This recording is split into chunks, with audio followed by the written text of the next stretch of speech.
Okay, let's then decide. It's one of the things. If it doesn't matter, then we shouldn't be spending any time. Any more time on it. Any time. So how about we do decision making? I think that is one of the most helpful mantras I've ever had or heard or used. Okay. Ever. I've never heard it anywhere else, and it comes to mind much more automatically than it used to. Mm-hmm. And yet it's something so simple and so helpful in the moment. Decision making. Yeah. I don't take time to decide if the decision can never be reversed. And it's very useful. It comes to mind. Which is interesting. No need to decide if the decision is reversible. Yeah. So maybe let's just start with that. Which decisions are truly irreversible? A lot of us overthink unnecessarily. Yeah. But they don't require any time. Like, you should actually build this skill of not spending any time on decisions that are inconsequential. So what would be the examples of decisions that are truly irreversible? Having children. Yes, they're not going to go back where they came from. Mm-hmm. Yeah, that's true. Okay, so conceiving a life, ending a life by the same definition. Yeah. I think people think that whether to buy or sell something that's significant. Like a kidney. A business or a... Oh, a bit. Well, you can buy. Yes, it's a significant decision. A business or a car or a luxury purchase or something. It might feel like it's irreversible, but it's not really. No, these are reversible. I mean, the cost may be high. It might take you way longer to be able to reverse that, but that doesn't make it irreversible. Yes. Okay, but ending a life, creating a life, truly irreversible. Mm-hmm. When it comes to removal of an organ, let's say, yeah, okay. Or permanently making yourself disabled. Mm-hmm. Ending up in doing something that you're going to end up in jail, for example. There's not much you can do about this. Okay. Certain types of disclosures, once you make them public, that's it. It's not going back. And it can affect your confidentiality as well, but it affects your image or perception by others, sometimes forever. For at least for as long as you can live. Mm-hmm. Anything else? I think surgery is a great example of this, because that's where we have trained. The decision to do a surgery should never be rushed, because the consequences of it are often impossible to fully reverse. Even if they can be corrected, they're considered to be irreversible. Okay. Which makes intuitive sense. Destroying things. Some things cannot be put back together in a way they were before. So everything that's destructive, whether it's evidence, whether it's piece of art, probably cannot be recovered. I think there would be certain things that you can consider to be that are time dependent. For example, we talked about conceiving a child, but if you miss a childbirth, it's probably not going to happen again. You have a parent on a deathbed, and okay, so experiences that could only truly happen once or in the moment. Yes, but time dependency doesn't have to be because somebody's about to be born or die. Let's say you really want to learn how to surf, and you're in college in your 20s, and there will be a point in your life when you can no longer do this, whether because you're too old or not able, or something happens to you that will prevent you from doing it. So there are some things that will be irreversible because of a certain time window. This comes from medical training. There are some things that if you fail to act during a certain window or a critical period, that's it, it's gone, right? You had one chance. Sometimes that happens. That's probably it. That's probably all there is. So these are the things you need to think through carefully. And we can talk about how to make sure you get it right, or get it right most of the time. Everything else is reversible. There will be decisions that are very consequential, right, that you have said. So even if they're reversible. Purchasing of a car, yes, because it's for most people, it's the second biggest expense or purchase they will ever make. Yeah, your home. Your home is number one, probably, for most people. Mm-hmm. The biggest purchase. And it matters. It matters where you live, because it will determine your neighborhood, your safety, everyday comfort, how many hours of life you waste every day traveling back and forth. Commuting, yeah. Yeah, it will determine where you get medical care from. It will determine where your children go to school. And it impacts a lot of social factors. That's still reversible. Reversible, but much more difficult. It can be changed. Yeah. Yes, consequential. And so those things need to be thought through. Yeah. Not as much as the irreversible ones, but you want to give a thought into why are you doing this? Who you live with. Who you live with, it's probably the second or equally important. But who you partner with, I think it's very consequential because it will determine a lot in your life. And those things are sometimes very difficult to reverse. And where you work and what you do. This is significant, and people a lot of times tend to just, I'll take that job because I think it requires a little bit more thinking. Yeah, it can. Yes. Although these are, again, all of these are reversible. Yeah. There's a difference between being impulsive or out of convenience or because something feels a certain way that you make a decision. Yeah, feelings and are... thinking through based on the information you have in the moment, because it could be more difficult to change later.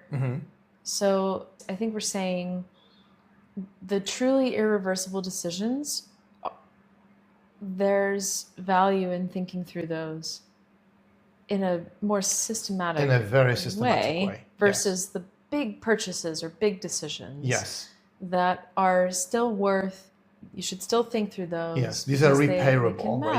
You can fix them. They can matter, and they can matter a lot for a lot of different aspects of your life, of course.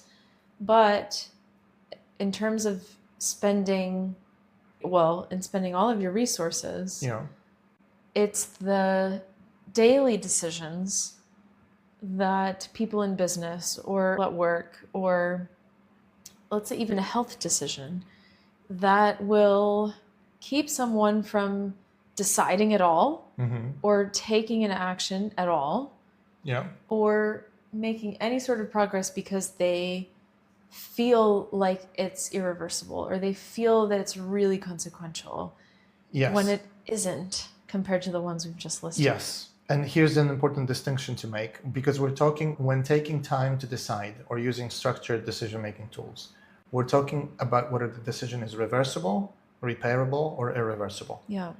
We're not talking about how important the decision, how big the decision is, and so on. It doesn't really matter as much as people tend to think it does. Exactly. Reversibility is what, and we now established that if it's reversible, doesn't really matter, because if it turns out not to be the right one, it's easier to correct it in vast majority of the cases, and faster to correct it than spend 10 seconds overthinking. Yeah, exactly. Decisions in business you've mentioned, which I think is a huge thing, because very often indecisiveness in business has nothing to do with individuals' ability to decide. Very often they're deciding about something else. And typically that's a decision about diluting their own accountability or perception, or certain maintaining perceptions. a perception. Seeking consensus so that they cannot be taken accountable, or it's not my fault or something like that. So it's cowardice, I would say. You're optimizing for a different thing. You're optimizing for a feeling. And I think because we already touched upon this, we need to talk about the importance of feelings in the decision-making process. For someone who makes decisions based on their gut.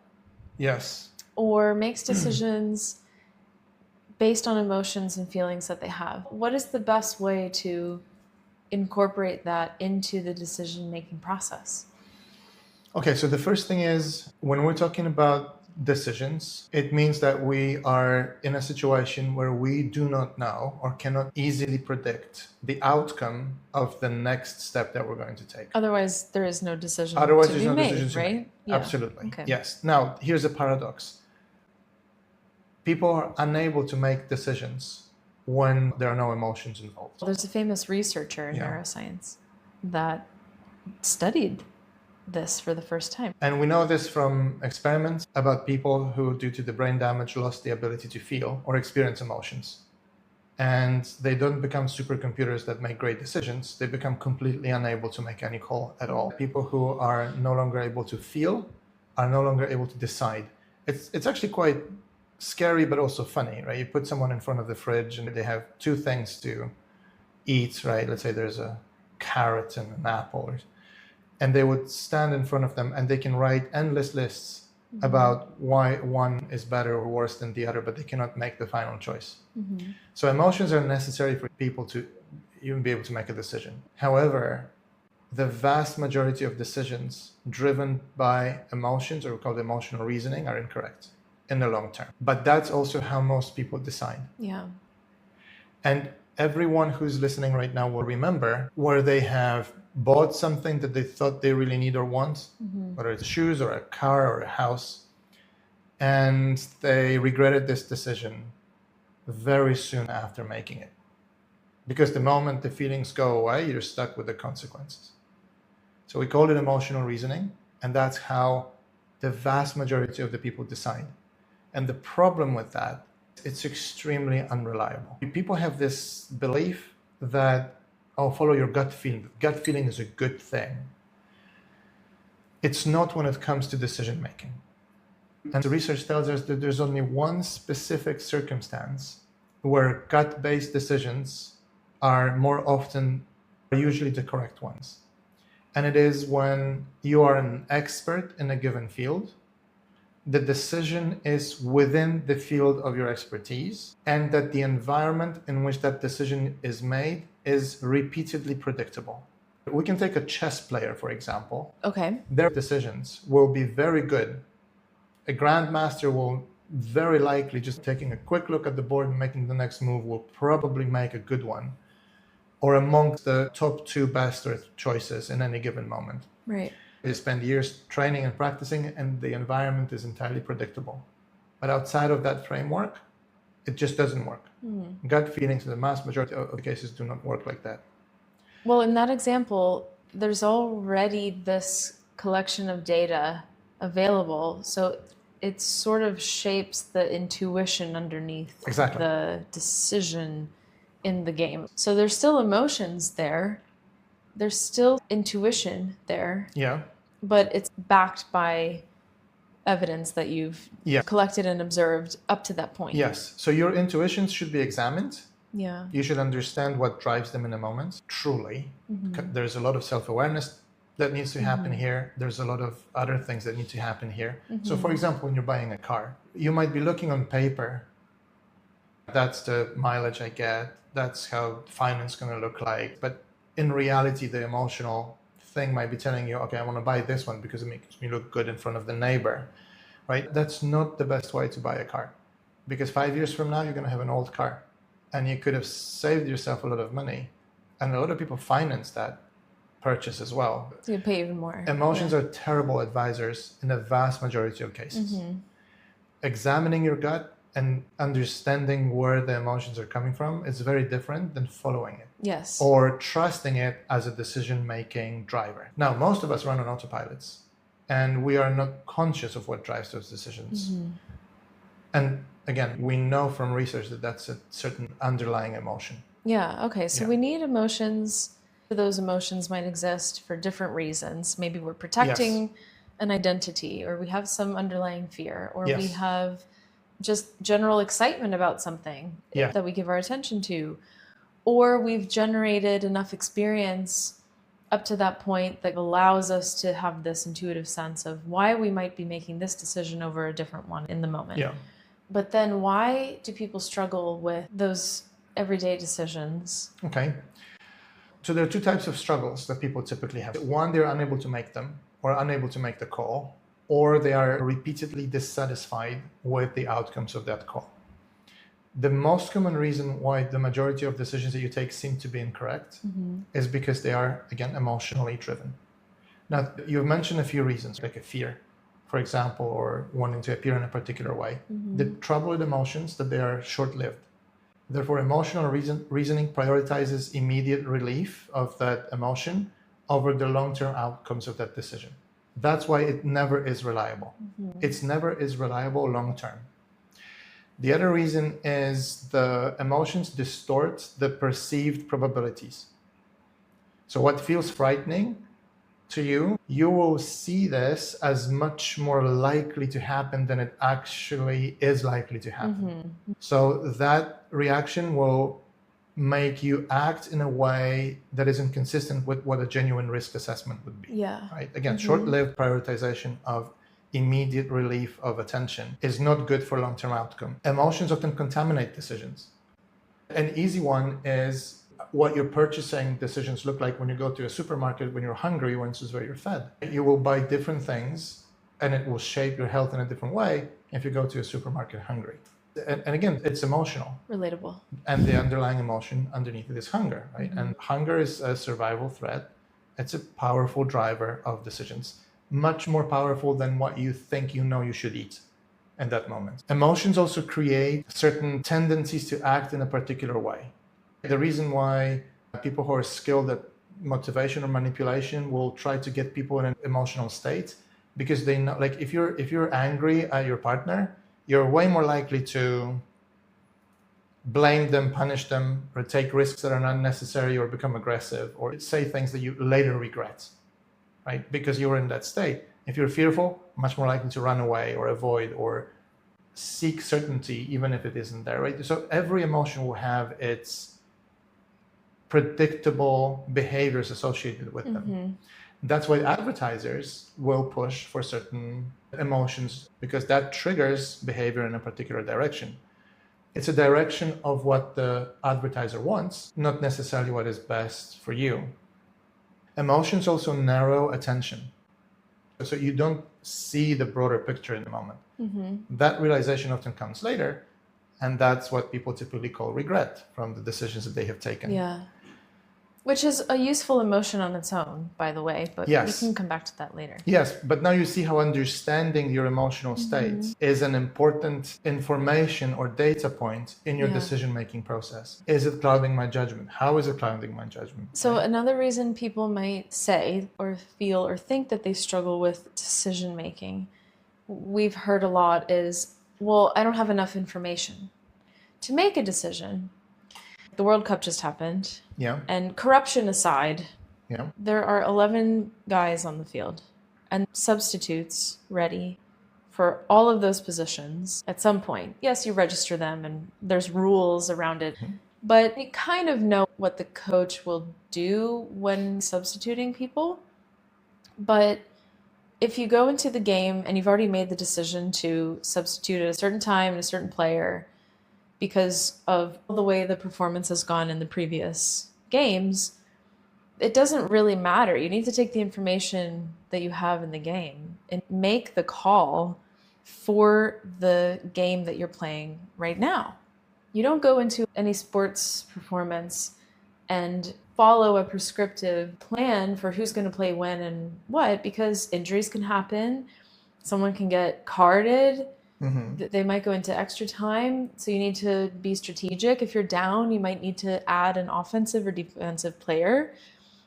So those are decisions that need to be made in sports in the moment, that all the previous information is kind of relevant, but it's not really. I think you've talked about this in surgical practice too, that you collect information prior, but if something happens during surgery, the value of the current information is much more important than anything that you might have accrued prior. And it's a skill. So this is something that they teach us to do.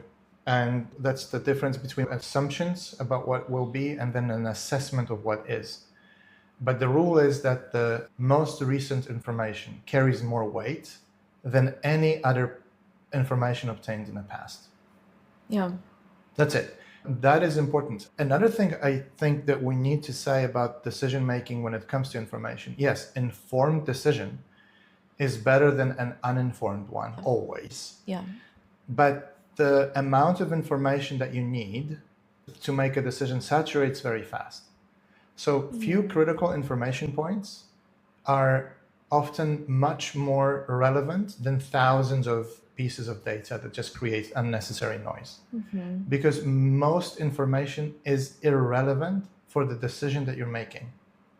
And we have a tendency to believe that more data means better decisions. More relevant information and more recent information that is relevant to decision matters. But that typically means, yes, you need less of accurate and recent information relevant to your decision. Filtering it out and learning what that information would be is, one, difficult, and two, takes training. Yes, because otherwise you default to this, let's collect more information. It's prevalent in business as well, for stalling or, again, avoiding accountability. But more information in general doesn't make decision easier. And here we're coming to another point. When we're deciding, we're choosing between different options. And the more options we have on the table, the more difficult it is to decide which one to choose, even if the decision is inconsequential.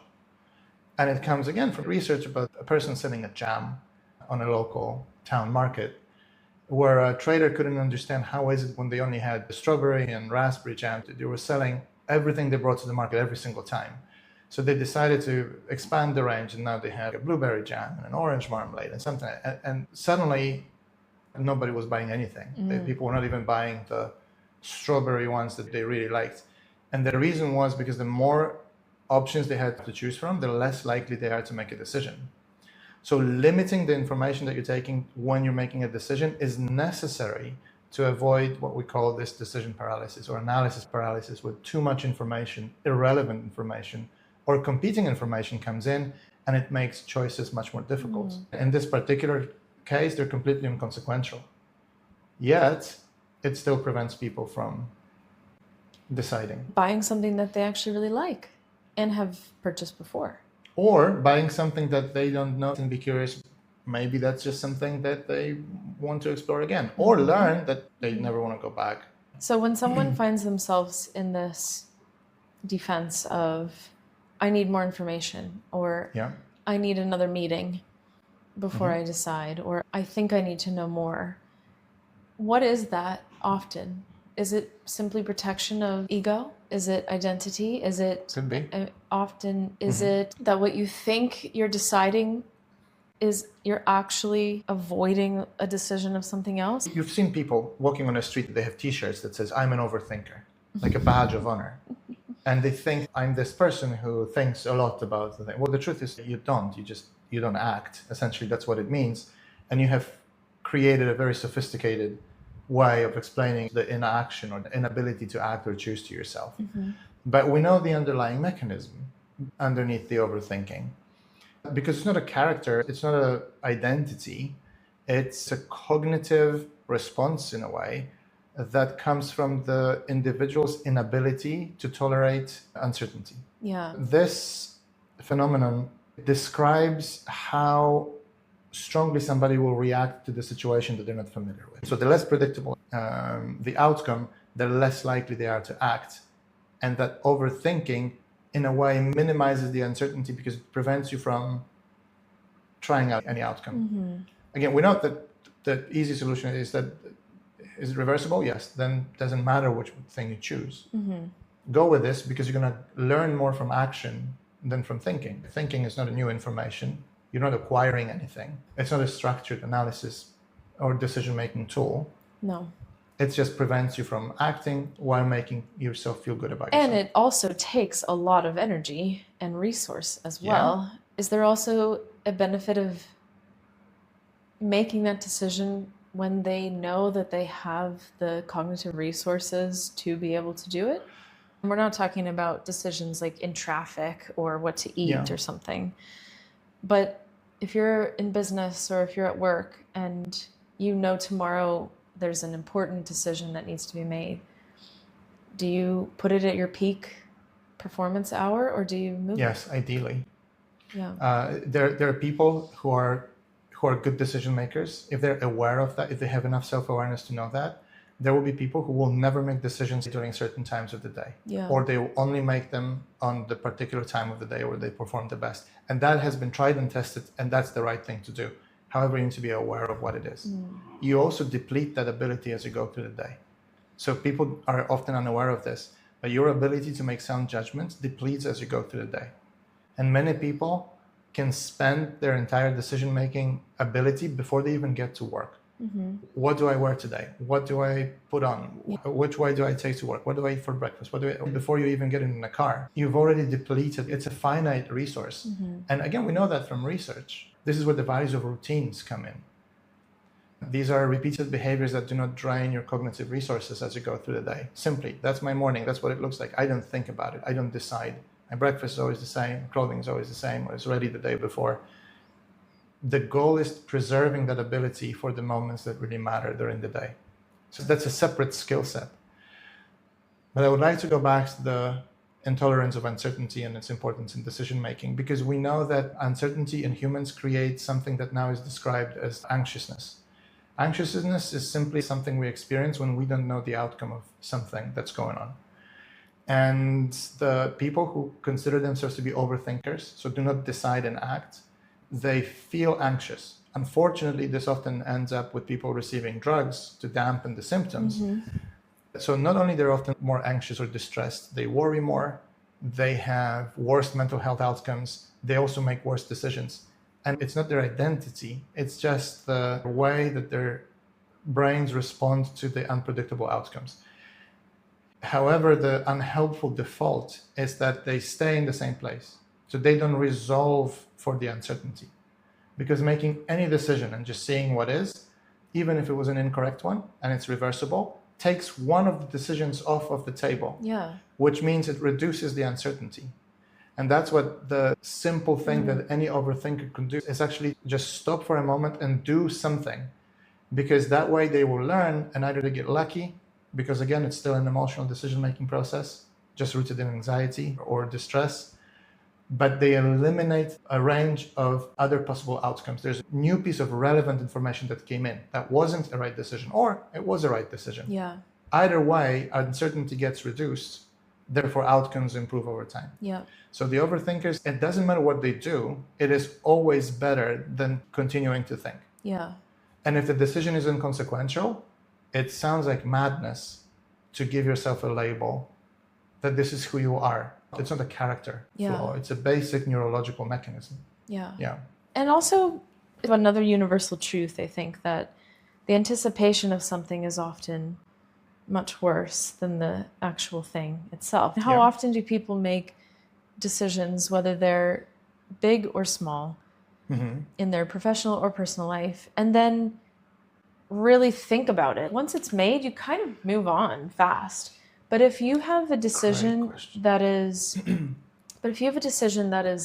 something that you cannot stop thinking about after you've made it, then often, if that's the case, people will fix that, right? Is it reversible? Yeah. Fix it. Right, Yeah. right. If it's irreversible, doesn't matter how much you think about it, nothing's going to change. But you're not spending the whole week wondering why you spent so much time on that decision. You're already moved on to the next thing.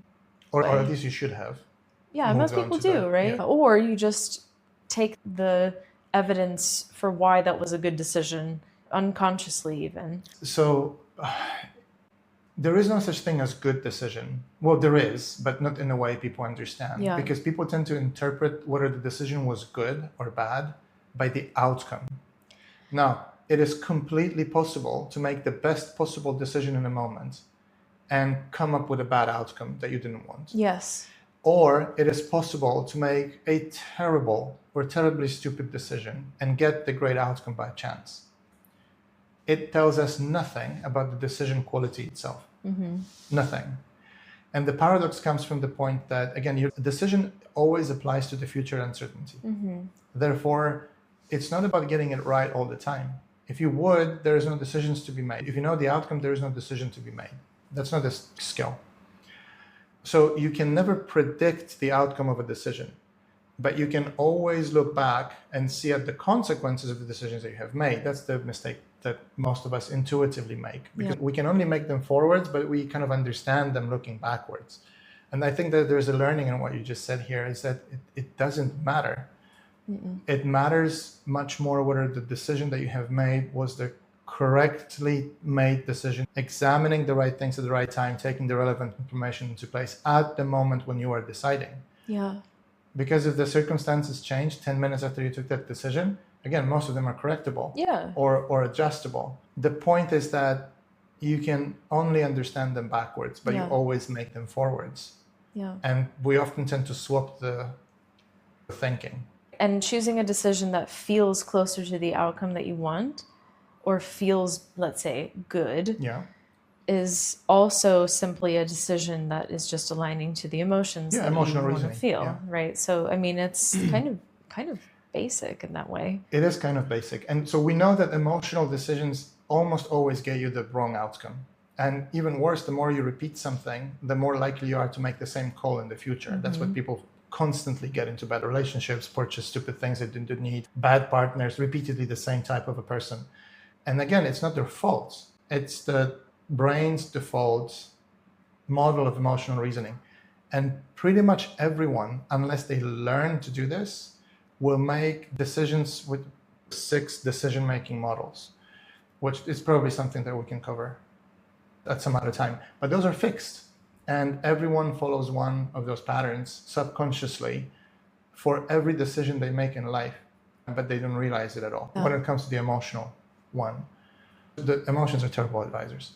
It's important to examine them, and you need them to make a decision, but you should treat them as a data point, not as a driver or a reason why you make a decision or not. Yeah. Yeah. It's a skill. It's a trainable skill. So for the thinkers, what's a quick decision-making tip for the thinkers? Don't. If it's reversible, don't. If it's irreversible, don't, but use structured decision-making tools. Okay. And for the feelers? It's exactly the same. Don't believe everything you feel. Don't use your feelings as advisors on what to decide in the moment. It's exactly the same as it is with thoughts. It's just not helpful. Feeling through something or examining your feelings or looking at your thought patterns, again, those are data points, not the guides to make the decision. If you feel something, if it's reversible, it doesn't matter. You can go with something that you think is right or that you feel is good. And you can start with something very simple. It could be the next time you are in the work cafeteria with your colleagues, what you choose for lunch, right? It could be something so simple. Yeah. Start practicing it for little inconsequential things. Yes. So we talk about routine as a way to prevent you from having to decide, right? It doesn't matter in the morning whether your routine is the best one ever. You don't have to think about it. It's something that works for you most of the time because it allows you to get on time without spending your mental resources. That's it. You can stick to it. It's good enough. It will work 80% of the time. Great. You are setting yourself up for success. So routines are tools to minimize the amount of decisions you have to make in a day. The one in a coffee shop, I like that one. It's a good example because people don't think about spending their decision-making ability on trivial decisions like that, but they also drain the resources. Yeah. So a good thing to do sometimes is simply make an agreement with yourself that when you go with lunch with colleagues, you can choose a colleague that typically buys something that you can also eat, and simply say to yourself, next time we're out for lunch, I have the same thing as that person. And you can make that decision once and stick to it. Most of the time, you're going to get something you like. And it prevents you from having to decide each time, especially if, after the lunch break, there's something important that you need to decide on. Yeah, exactly. It will help the slump if you are someone who experiences that too. So my slump happens typically between 1 and 4 p.m. And for that reason, I had a rule that I would never make important decisions at work after lunch break. So it's either was taken in the morning before, or I will do it tomorrow. Yeah. And again, it's something you decide on once based on your own self-awareness. It always works. It's not about getting it right all the time. There's no such thing.